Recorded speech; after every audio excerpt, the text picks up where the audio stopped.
సిగ్గు లజ్జ లేకుండా ఎలా వస్తోందో చూడండి. తాను చెడింది కాకుండా మిగతా ఆడవాళ్ళని చెడగొట్టడానికి తయారయ్యింది. ఇక చూస్తూ ఊరుకుంటే లాభం లేదు, మొక్కలోనే తుచ్చి వేయాలి. పదండి.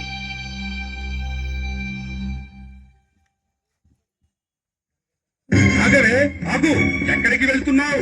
ఇంకెక్కడికి? స్త్రీజన పోన కోసం మొగుడు పిల్లలిద్దరూ కలిసి పెట్టారుగా బడి, అక్కడికే అయి ఉంటుంది. ఏమే అక్కడికేనా? అవును. ఎంత పొగరే నీకు! ఆడవాళ్ళకి చదువు నేర్పిస్తావా? బతికి బట్ట కట్టాలనే. అదేం తప్పు పని కాదు కదయ్యా. తప్పున్నారా? వంటింట్లో పడి ఆటలు తొమ్ముకోవలసిన ఆడవాళ్ళకి అక్షరాలు నేర్పిస్తావా? ఎంత పాపం! స్త్రీ చదువుకోవడం పాపమా? అవును, మహాపాపం. తప్పండి. మీలాంటి విఘ్నులు అనాల్సిన మాట కాదు. ఓహో, మా విజ్ఞతనే వేలెత్తి చూపేంత గొప్పదాని అయ్యావా?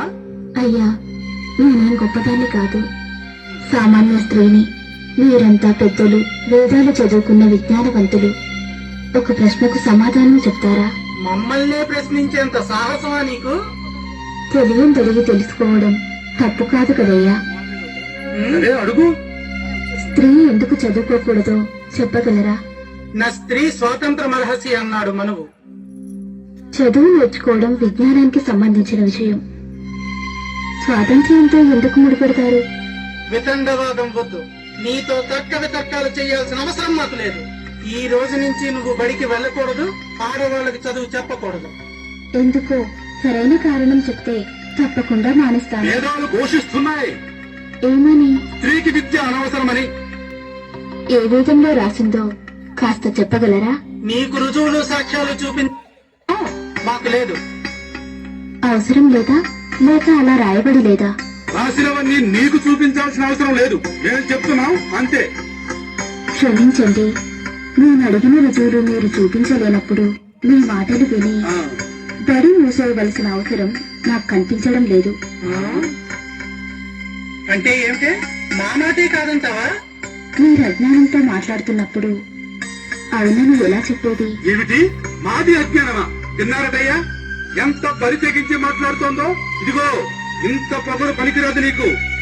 అర్థం లేని మూఢాచారాలతో స్త్రీ స్వేచ్ఛని హరించడం మాత్రం మంచి పనా? అంటే అంటే ఏమిటే నీ ఉద్దేశం? నీలాగే మాడవాళ్ళకు కూడా స్వేచ్ఛనిచ్చి ఊరు విన్నారటయ్యా దీని ప్రాణాపంలో. దీని మాటలు వింటే మీ ఆడవాళ్ళు మీతో సంసారాలు చేస్తారా? దీనిలాగే బరి తెగించి తిరగరు. దీన్నిలాగే వదిలేస్తే మొత్తం స్త్రీ జాతిని నాశనం చేస్తుంది. నీ జన్మ తగలడా? ఇది ఒక ఆర్జన్మే. మొత్తం ఆడజాతిని నాశనం చేయాలని చూస్తున్నావు కదే పాపిష్టుదానా.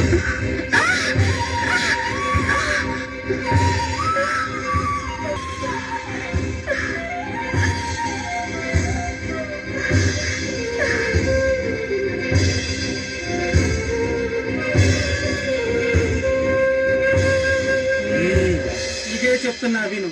ఇంకోసారి ఇలా జరిగిందంటే చంపి ఉప్పు పాత్ర వేస్తా, జాగ్రత్త. పదండి.